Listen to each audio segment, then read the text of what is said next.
ఓం సాయిరామ్ సమర్థ సద్గురు సాయినాథ్ మహారాజుకి జై. సాయి భక్తులందరికీ నమస్కారం అండి. మన బాబాగారి దయ వల్ల మనందరం బాగుండాలి, సంతోషంగా ఉండాలి అని చెప్పి మనస్ఫూర్తిగా కోరుకుంటూ ఈరోజు వీడియో స్టార్ట్ చేస్తున్నాను ఫ్రెండ్స్. ఇక ఈరోజు వీడియోలో మనం చూడబోయేది ఏంటి అంటే, తల్లి చూడగానే నా ఛత్రాన్ని తాకు, నీకు రాబోయే శుభవార్త అందుకో, ఈ సాయి మీద నమ్మకంతో వినిబిడ్డ అని చెప్పి బాబాగారు మనకు ఒక మంచి సందేశాన్ని అయితే తీసుకొచ్చేసారండి. ఆ సందేశం ఏంటి, బాబాగారు ఆ సందేశం రూపంలో మనకేం చెప్పబోతున్నారు అనేది ఆయన మాటల్లోనే విందామా.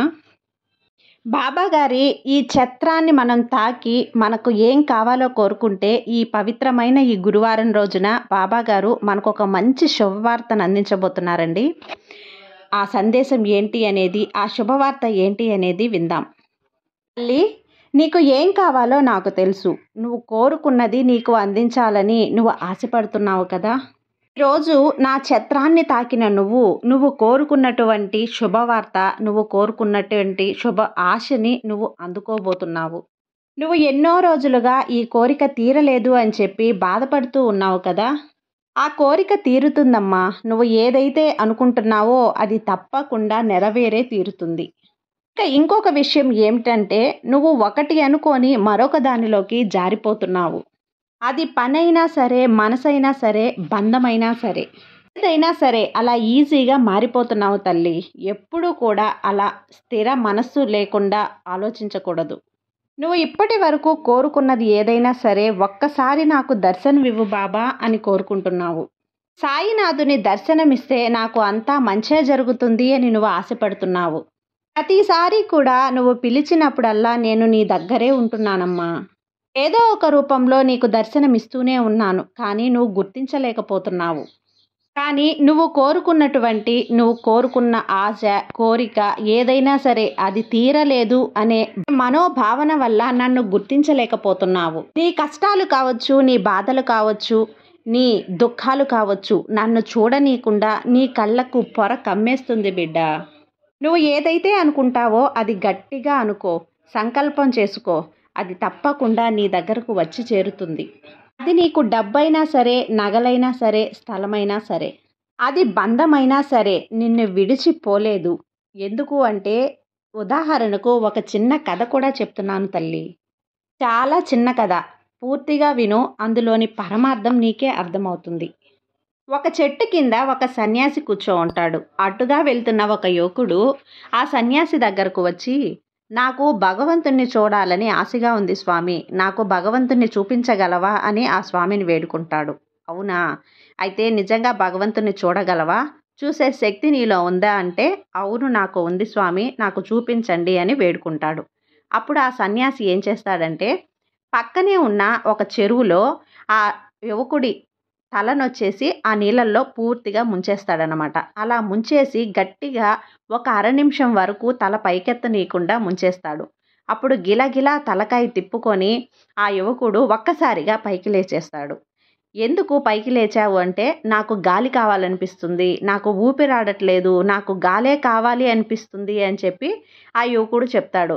ఎందుకు నువ్వు భగవంతుణ్ణి కావాలి అని సంకల్పం చేసుకోలేదు? గట్టిగా భగవంతుణ్ణి చూడాలి అనుకున్నావు కదా, అప్పుడు గాలిని ఎందుకు అడిగావు? భగవంతుణ్ణి అడుగుండొచ్చు కదా, భగవంతుణ్ణి చూసుంటావు కదా నువ్వు అంటే, నాకు ఊపిరాడలేదు, అందుకే నేను గాలిని కావాలనుకున్నాను అని చెప్పి ఆ యువకుడు చెప్తాడు. అప్పుడు స్వామీజీ ఏం చెప్తాడంటే, సరే అయితే ఇక నువ్వు ఇంటికి వెళ్ళు. నువ్వు ఎప్పుడైతే దేవుడు కావాలి, భగవంతుణ్ణి చూడాలి అని మనస్ఫూర్తిగా అనుకుంటావో అప్పుడు మాత్రమే నీకు భగవంతుణ్ణి కనిపించేటట్లు నేను చేస్తాను. కాబట్టి నువ్వు ఇంటికి వెళ్ళి భగవంతుడు కావాలి అనుకున్నప్పుడు మాత్రమే నా దగ్గరకు తిరిగిరా, నేను ఇక్కడే ఉంటాను అని చెప్పి ఆ యువకుడిని వచ్చేసి స్వామీజీ ఇంటికి పంపిస్తాడు. కాబట్టి దీన్ని బట్టి మనం, కథ చిన్నదే అయినా కూడా దీన్ని బట్టి మనం తెలుసుకోవాల్సిన పరమార్థం ఏమిటి అంటే, కాబట్టి మనలో, మానవుడిలో ఎప్పుడూ కూడా ఒక సంకల్పం అనేది గట్టిగా ఉండదు. ఆ సంకల్పం అనేది గట్టిగా ఉన్నప్పుడు మాత్రమే మనం ఏదైనా సాధించగలం. ఆ సంకల్పం ఎప్పుడు గట్టిగా ఉండగప్పుడు మనం మారిపోతూ ఉంటుందన్నమాట. మన మనసు అనేది స్థిరంగా లేకుండా అటు ఇటు చెలింపజేస్తుంది. కాబట్టి మనకు అవసరమైంది డబ్బు. ఆ డబ్బు కోసం మనం ఏ నిమిషానికి మన మనసు ఎటు వెళ్ళాలో అటు మారిపోతూ ఉంటుంది. మనం డబ్బుని, నగల్ని ఎక్కువగా సంపాదించాలి అనే కోరికలనేటివి మనలో పెరిగిపోతూ ఉంటాయి. కానీ మనం ఒక ప్రాణాపాయ స్థితిలో ఉన్నప్పుడు మనకు ఆ డబ్బు, నగల కంటే కూడా మనకు ప్రాణమే కావాలి, ప్రాణమే నాకు ముఖ్యం అనిపిస్తుందన్నమాట. మనకు ఆ సమయంలో ప్రాణమే ఎందుకు ముఖ్యం అనిపిస్తుంది? ఎందుకంటే డబ్బు, నగలు వీటన్నింటికంటే కూడా మనకు మన ప్రాణమే ముఖ్యం కాబట్టి. మనం జీవిస్తేనే కదా ఏదైనా సాధించగలం. అందువల్ల మన మనసుకే స్థిరత్వం అనేది లేదు. కాబట్టి తల్లి, నీ మనసు ఎప్పుడూ నిలకడగానే ఉండదు. ఒక కోరిక తీరిన వెంటనే మరొక కోరిక అనేది పుడుతూ ఉంటుంది. ఏ పరిస్థితుల్లో నువ్వు ఇవే సమస్యలు అనుకొని ఆగిపోతే ముందుకెళ్ళేది ఎలా చెప్పు? కాబట్టి ఆశలు, కోరికలు ప్రతి మనిషిలో ఉండటం సహజమే. కానీ వాటికి ఒక నిర్దిష్టత అనేది ఉంటుంది. ఒక ఆశ అనేది ఉంటుంది. ఆశకు హద్దు లేదు అన్నట్టు నువ్వు కోరుకుంటూ వెళ్తూ ఉంటే నీకు సమస్యలే ఎదురవుతాయి. అది ఏ విషయమైనా సరే, ఆస్తుల కోసం పోరాడినా, బంధాల కోసం పోరాడినా నీకు ఎదురయ్యేది సమస్యలే. నీకైనది నీ దగ్గరకు వచ్చే తీరుతుంది అనే మాట ఎప్పటికీ గుర్తుంచుకో బిడ్డా. నీది కానిది ఎప్పుడూ నీ దగ్గర ఉండదు. ఇప్పుడు నీ దగ్గర ఉన్నది నీకు దూరమైంది అంటే అది నీది కాదు అని అర్థం చేసుకో తల్లి. దానికోసం ఎంత పాకులాడినా అది దగ్గర కాదమ్మా. ముఖ్యంగా నువ్వు నీకు దూరమైన బంధాల కోసం నువ్వు పడే తాపత్రయం అనేది నాకు తెలుసు.